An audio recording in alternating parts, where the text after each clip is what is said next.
Shalom, Barakatah Yahweh, Barakatah Yahweh Shai, Kol Halayla Yahweh, Bahashem Yahweh Shai, Bahashem Rekakadash. Our praises be to the Most High, Yahweh, in the name of His Son, and our Lord and Savior, Yahweh Shai, to the 144,000. Double honor and respect to the apostles and elders of Great Millstone. Coming back at you with another lesson. The American Dream. The American Dream. So this video is fair use. Copyright Act of 1976. So this video is to be used for criticism, comment, news, reporting, teaching, scholarship, and research. Permitted under the copyright statute that might otherwise be infringing nonprofit, educational, or personal use tips the balance in favor of fair use. So let's play the video. It's better for you to leave first and to set up a soft landing for your other immediate friends and family. I'm just going to say it because nobody else is saying it, even though we're all thinking it. The American dream is to leave America. Nearly 9 million Americans have left the country.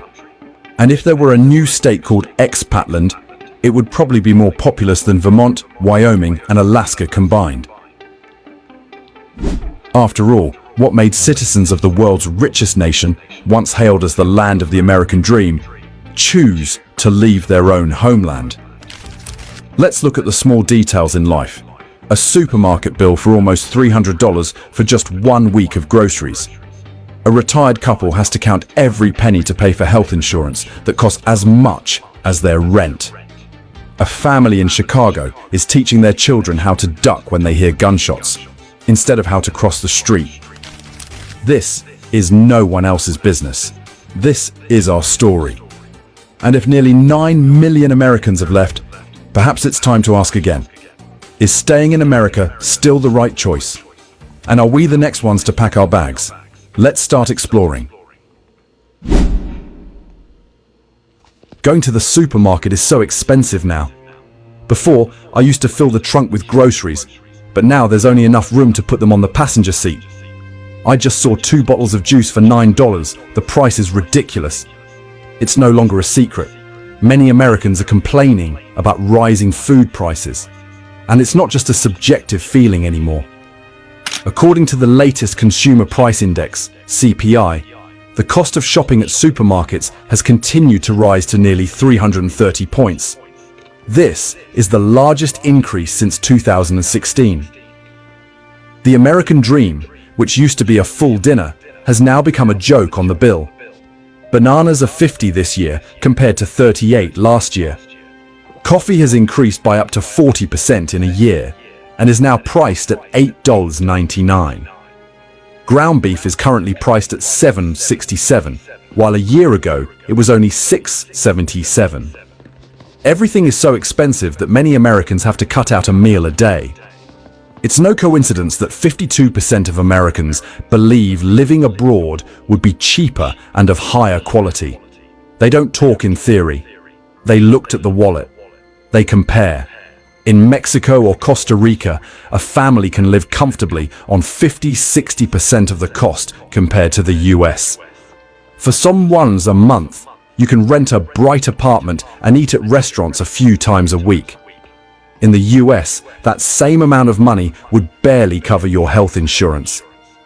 A woman shared, "Every time I go to the supermarket, it costs at least $300. And my energy bill has increased by 70%. I earn more money than before, but I have less left at the end of the month because all my expenses have increased." In Tampa, to live comfortably, you need to earn $111,000 a year, which is unimaginable for most of my friends. Many people, after trying, finally decided decisively, we're leaving. For family life, for the children, for safety and happiness. They prepared their immigration documents, researched thoroughly, and compared the cost of staying versus starting over elsewhere.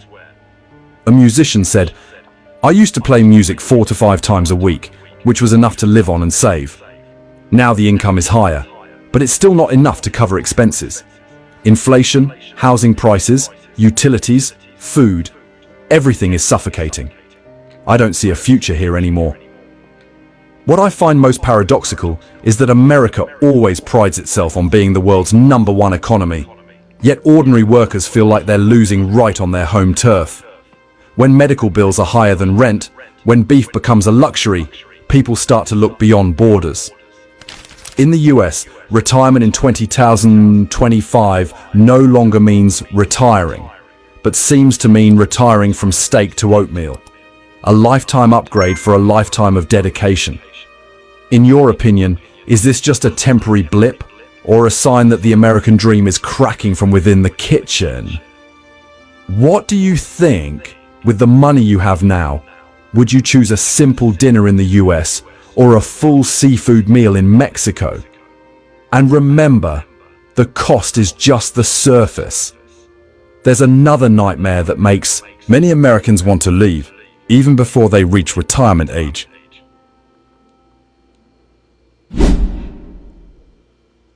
The United States spends more on healthcare than any other country on the planet.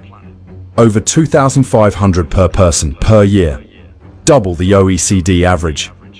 At first glance, this sounds like a health paradise. But the irony is this: Americans are the people who are most afraid of going to the doctor. From 2000 to 2019, global healthcare spending reached $8.5 trillion, equivalent to nearly 10% of the world's GDP. But in the US alone, that number is even more staggering. 20% of GDP, meaning for every dollar spent, 20 cents goes to healthcare. Americans pay twice as much as people in other wealthy countries, but the results are not at all proportionate. Every time they go to the doctor, instead of asking, "Can my illness be cured?" Americans ask, "Can I afford this bill?" For an emergency visit that only requires a light bandage, the bill can be $3,000 and $5,000 if insurance doesn't cover it. Entering the hospital is like entering a casino. You don't know what you'll come out with, your health, or a bill that's half the price of a car. Not stopping there, many people are frustrated by the way the American healthcare system is operating. Some people even quipped, going to the hospital in the US is like stepping into a casino. You don't know what you'll come out with, your health, or a bill worth half a car. It is better for you. So there's a couple of scriptures that I want to go into, and Salakia, this video was a bit lengthy, but had a lot of meat on the bone, and I think it was important for it to come out. So there's a couple of scriptures that I want to go into. Let's go here to Isaiah 13. The book of Isaiah chapter 13, verse 12. Let's go to verse 11. And I will punish the world for their evil and the wicked for their iniquity, and I will cause the arrogancy of the proud to cease, and will lay low the haughtiness of the terrible. So judgments are issued as amendments or scourges for iniquities, wickedness. And this is what the Lord is doing, bringing everything back into balance through righteous judgments, remedies to this wicked system. And quite frankly, he's going to trim the fat. Ultimately, is what's coming. So we're only seeing a build-up to the great and terrible day of the Lord. And I will punish the world for their evil and the wicked for their iniquity, and I will cause the arrogancy of the proud to cease, and will lay low the haughtiness of the terrible. The daughter of Babylon is the center of this wickedness, the epicenter, if you will, for lack of better words. So he's doing that by bringing this proud look down by attacking its economic base. So the dollar has lost its purchase power. So they just keep printing more money. And then you don't have many people working as the old days were. Less people are working. Most of the jobs are offshore. So there's no ingenuity. Entrepreneurship is dropping. Labor has been shipped overseas. So this place is just waiting to fall totally. It's a matter of time, circling the drain. I will make a man more precious than fine gold.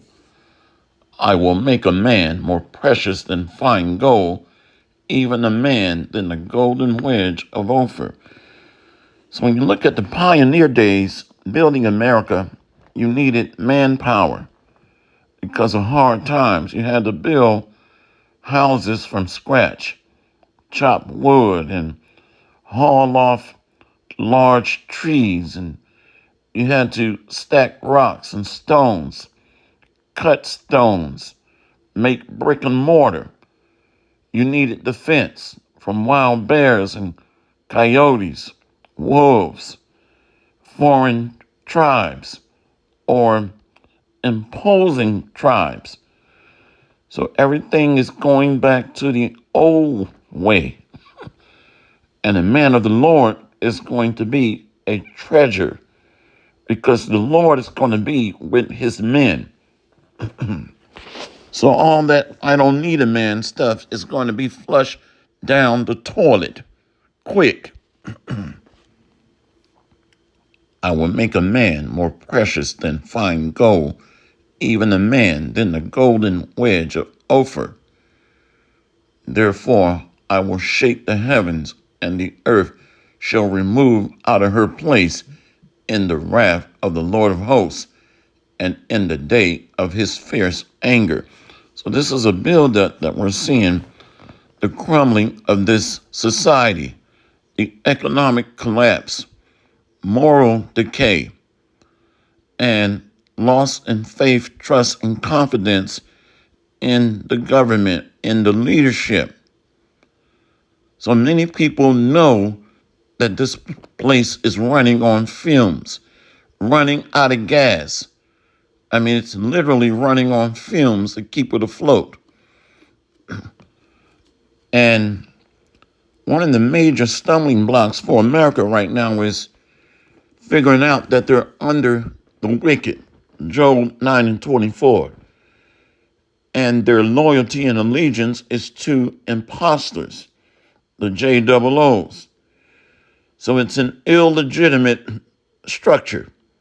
It lacks legitimacy, which means many people know that the leaders are a fraud. The election process is a scam and a joke. The leaders are pre-selected, not elected. And then you have the fake chosen people, the JOOs, that are usurping authority from American sovereignty. See? And then you have corporate giants and oligarchy that's taken over business and monopolizing the markets. They're cornering the markets, monopolizing the competition to themselves. So nothing but covetousness and greed has taken over and overshadowed this land. So it's ripe for the taking, judgments. Your leaders are corrupt. And many of them are on the Epstein list, by the way, too. So your leaders are fraud. Your money system is corrupt and fake. It's phony. It's not backed by gold. See? So nothing here is built on anything concrete or sturdy, trustworthy. Nothing. I will make a man more precious than fine gold, even a man than the golden wedge of Ophir. Therefore, I will shake the heavens, and the earth shall remove out of her place in the wrath of the Lord of hosts, and in the day of his fierce anger. And it shall be as the chase roe, and as a sheep that no man taketh up. They shall every man turn to his own people, and flee every one into his own land. So people are leaving, vacating. Why? I'm going to show you. I'm going to show you. So there's no long-term security and stability here. There's no trust. There's a lot of doubt and uncertainty in the way ahead. So I'm going to show you. So many people are leaving. Let's go here to Jeremiah 50, verse 16. Cut off the sower from Babylon, and him that handleth the sickle in the time of harvest, for the fear of the oppressing sword. They shall turn every one to his own people. So when you have economic collapse, it creates insurrection, sedition. The sword comes in many different shapes, sizes, forms, and fashions. Famine. See, shortages are underway. Farmers are losing their labor force because the immigrants are fleeing ICE, fleeing deportation. Look at what happened in Nebraska, what's happening in many other major farm districts. They're losing their labor for fear of the oppressing sword. You got ICE agents raiding many of these areas, taking away the labor force. So many of these nations are figuring out that America is unstable. Its dollar has lost its legitimacy and its purchase power. The government has lost its legitimacy. So there's no more trust or mutual understanding and cooperation amongst the government and its citizens. A breach in trust and relationship. Cut off the sower from Babylon, and him that handleth the sickle in the time of harvest, for fear of the oppressing sword. They shall turn every one to his people, and they shall flee every one to his own land. So they're leaving for economic security, medical stability. They can get free medical care in many of these other countries, and they don't have to worry about being deported. They don't have to worry about being confined in Alcatraz, Alligator Alley, these FEMA camps. They don't have to worry about this pending civil war between the left and the right for fear of the oppressing sword. A lot of the food here is a sword. The medical industry is becoming a crippler, becoming a stumbling block. Medical tyranny is underway. If you're not digitally tagged, marked, and stamped, you can't even get medical care. Medical records is going to be on a digital database. Financial records, criminal records. See? So everything is tied to being under the gun, so to speak. Crosshairs on your forehead. And many people just want to be left alone and live their life. But this ramp up, this reset, is stirring up the masses for major full-scale violence across the land. Full-scale violence. Let's get that Second Ezra 16. Second Ezra 16, verse 68. For behold, the burning wrath of a great multitude is kindled over you, and they shall take away certain of you, and feed you, being idle, with things offered unto idols. So this new system is going to mandate a digital device to be implanted. Look up that movie Implanted on Tubi. See? And they're using idols to build this miniaturized device. Nowadays, they use pig fat enclosings or pig fat casings to help it easily get inserted, just like your gel caps and stuff. This man is truly the devil. Make no mistake about it. Even in many of your transplants, they're using like a pig fat enclosing. They're even doing a pig heart transfer implants. I wish I was making this up. But the major idol that they're going to be pushing is the microchip. I mean, to put a pig's heart into a man is a total abomination.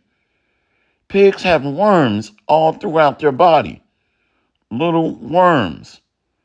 So those worms would make their way up to your brain, all throughout your body. For behold, the burning wrath of a great multitude is kindled over you, and they shall take away certain of you, and feed you, being idle, with things offered unto idols. And they that consent unto them shall be had in derision and in reproach and trodden under foot. So the oppressing sword is coming through the Gestapo wearing masks and armored plates. Alligator Alcatraz, FEMA facilities, food scarcity, a collapsed petrodollar. See? Water shortages. So you're going to have a scene out of Mad Max. Look that movie up. The original was better. I grew up watching that in the 80s. Mad Max. People just scavenging for food. Foraging. Foraging is just wherever you can get food, you get it. Other people's farms, their houses, everything. You just take what you can get when you come upon it. So people are going to be foraging for food and scavenging, killing and stealing. And without being around a man of the Lord, you're walking dead. No protection, no spiritual hedge. And they that consent unto them shall be had in derision and in reproach and trodden under foot. So these are they that are following these pastors, following these leaders, following these community outreach centers, following these churches, following these local government leaders. So these people are going to turn on them, seeing that they've been duped, they've been had. Many of these false prophets, too, by the way, their congregations are going to turn on them. Many of these false leaders are going to help shuffle the herd, telling them to obey the government, using Romans chapter 13. Obey the government. Not if they're telling us to commit fornication, idolatry, sodomy. Spiritual fornication is taking that man's digital implantable device. No law in the Bible commands us to do that. We're not even supposed to make markings or cuttings in our flesh, according to our Bible. Right here, verse 70. For there shall be in every place and in the next cities a great insurrection upon those that fear the Lord. So the major target are the prophets, the remnant, elect, that are going to no longer stay upon those that smote us. Lord willing, I'm amongst that number. Let's go here and close out. Isaiah 10. See right here. Isaiah 10, verse 20. And it shall come to pass in that day that the remnant of Israel and such as are escaped of the house of Jacob shall no more again stay upon him that smote them, but shall stay upon the Lord, the Holy One of Israel, in truth. So right now we're leaning on this man for one of all things: food, water, safety, rest, security, medical. The remnant shall return, even the remnant of Jacob, unto the mighty God. Elect are going to be delivered. For though thy people Israel be as the sand of the sea, yet a remnant of them shall return. The consumption decreed shall overflow with righteousness. So the elect are going to be delivered and reject this man's marriage through his digital Mot B or C-hip. 1144, 144. So hopefully this lesson has been edifying. See you on the next lesson, Lord willing. So a man is going to be more precious, more valuable than the golden wedge of Ophir. And that's really starting with the men of the Lord that have the doctrine, that are being tried and tested and preserved and purified through tribulation, and that are cleansed by the doctrine of salvation, that have faith. That's worth this weight in gold, because it is impossible to please our Heavenly Father without that faith. There's no connection to Him. Many people are just willy-nilly walking around just trying to wing it. No stability, no direction, no azimuth or direction of travel. So they're just bouncing everywhere, like every change of direction of the wind. So they're unstable. Let's get one more. Right here, verse 6. We got to go to 5. Hebrews 11, verse 5. By faith, Enoch was translated that he should not see death. So the elect is going to share in this wonderful, marvelous, miraculous act. Just like Enoch, bodies are going to be changed and caught up into the air to meet Yahushua. Hebrews 11 and 5. By faith, Enoch was translated that he should not see death, and was not found, because God had translated him. For before his translation, he had this testimony that he pleased God. So we please him by believing on him. Remember, we're married unto him. How many want a wife that's complaining we can't please her? Well, who else is pleasing you then? I can feel the rage just thinking about that.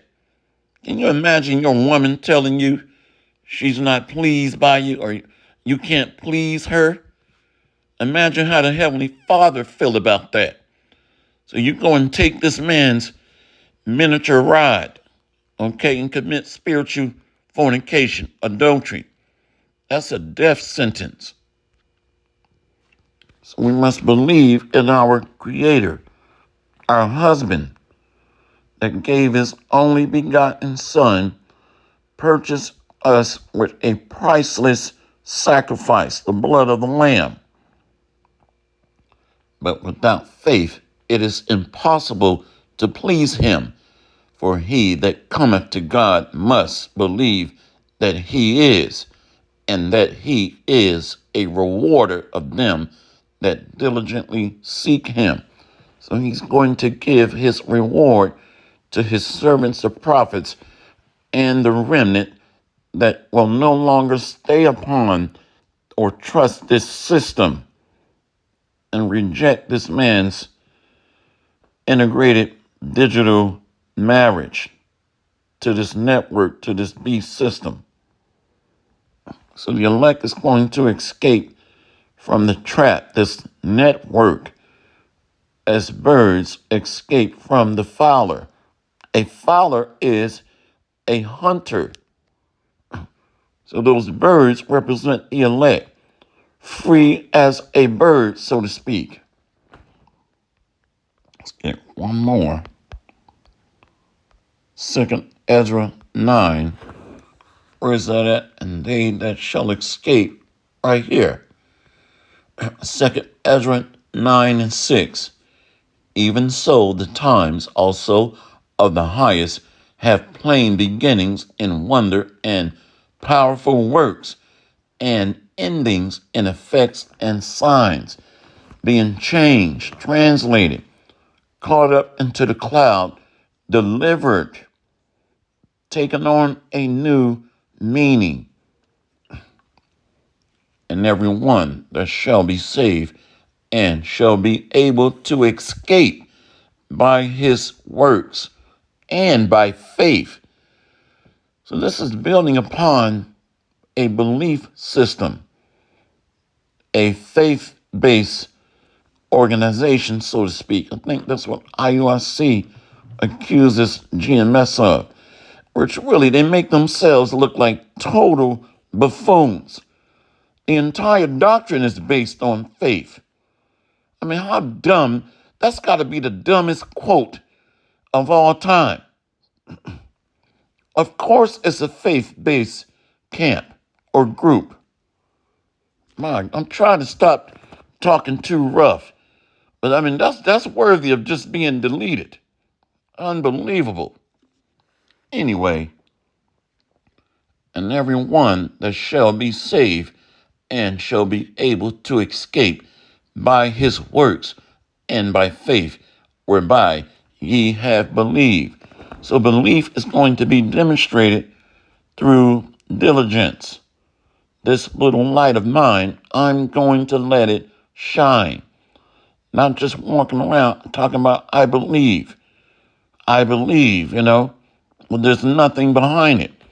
It's like having $1, not backed by gold. Just saying I believe, but there's nothing behind it. It's just fake. It's fiat. It's a paper tiger. Lacks substance.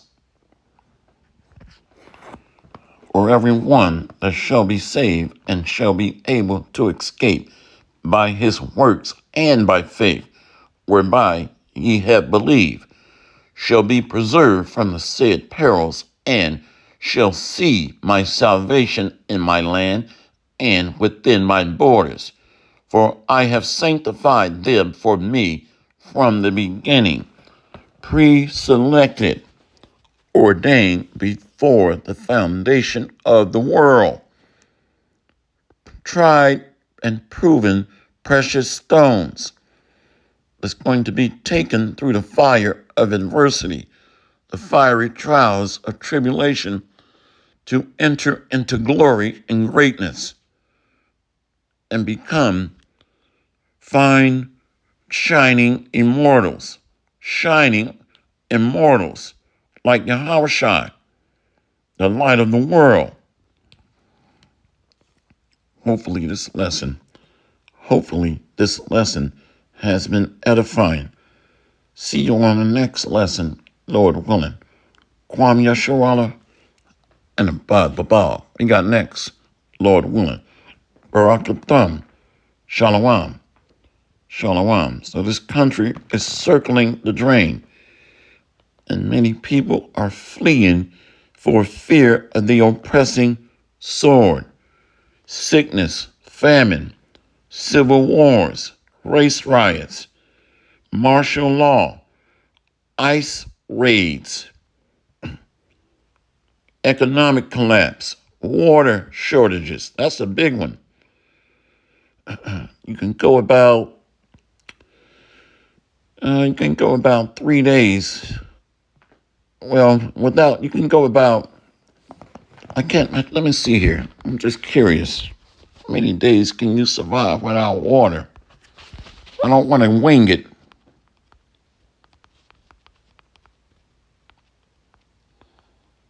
Can a man survive without water and then food?